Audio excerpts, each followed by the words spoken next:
Alright, so on to segment 14. We're getting very close to the end of the run now. After this part, there's really only one more just before the final bosses, and they're easy, so not a whole lot to go now until I am finished with 108. So in this segment I need to pick up a couple of artifacts and the thermal visor. Don't think there's anything else.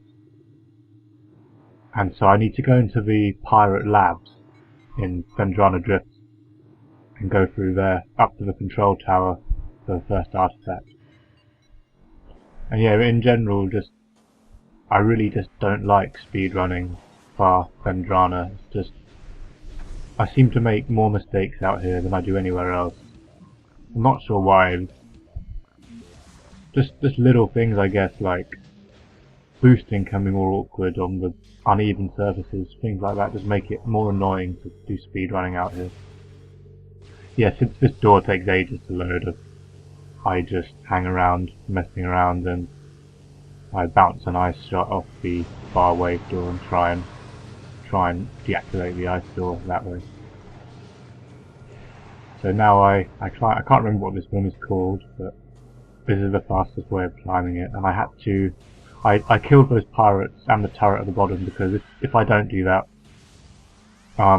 they'll fire missiles at me, or whatever they fire, while I'm trying to do that last jump, and 9 times out of 10, that will ruin the last jump. And in this room, this is an annoying room as well, because about half the time, the pirate just doesn't break that glass there, and so I can't carry on with the segment. I really don't know the way to ensure that the pirate breaks the glass so you can carry on that way. It seems totally random to me. But yeah, I just had to wait until he did.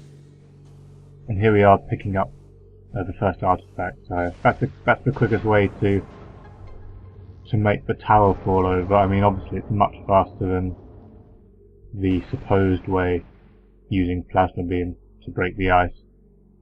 At the back of the room, you can just jump up there and fire a missile over the barrier. And now I need to do what's called a free bomb jump to get back out of this place quicker than boosting up the fallen tower. And it's quite difficult. I mean, you need to be very precise to get the amount of height you need to get out of there again. So that killed a lot of attempts. And that's really the reason it took me a few days to get this part. So just retracing my steps now through this room again. I don't know what any of these rooms are called, sorry about that. Terrible preparation. And so now I'm going back to get the thermal visor. It's obviously faster to get it now than when I came through before because I'm descending the room now. And it wouldn't have made sense to get it before. I would have had to go to the bottom again to pick up the visor and then carry on, so I get it now. And first I need to make 3 scans to deactivate the barriers blocking the thermal visor. And this room is it's very awkward and annoying because I don't know how many turrets there are, and flying pirates is basically something is just shooting at you every second you're in this room, and it's extremely annoying. Okay, so really at this point, one more difficult thing remains in the segment, and that is climbing up Fendrana's edge using the tree. I don't know if other people find this difficult, but I really did during these attempts. If you get really lucky though, you can actually get into this little tunnel without having to lay a bomb. If you boost at the right time, you can sort of boost right into it, and so you don't have to lay the bomb, saving a second or two. But that's so rare, it's not something I can really even practice or try and get in an actual attempt. I mean, it's one of those sort of 1 in 100 things. So this is what I was talking about. I have to climb up this tree and just that jump there and running up the twig there in order to get up to the top really is more awkward than it looks.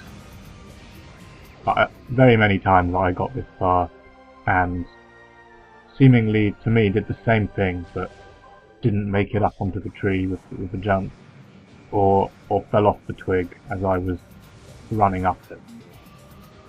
Anyway, now I will go back and I'm going to the same save that I started at in Magmore Caverns. I could actually have elected to save right here in Frozen Pike, I think it's called. There's a save room on the left there. I would have had to knock down the stalagmite, I don't know, earlier on in the segment. But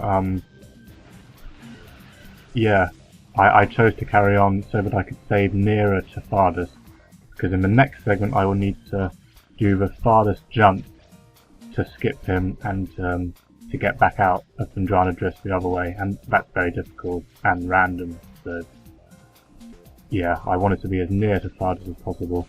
In terms of time, I think it's slightly better to save in Frozen Pike. I think maybe, but it's not even a second difference, so I'm not really too bothered about that. A second or two here and there doesn't affect me anymore. I mean, to be honest, I'm going to get 108 now. I've known that for a while.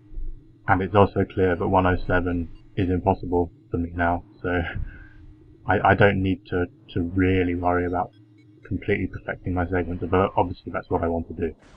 So yeah, that's the end of this part.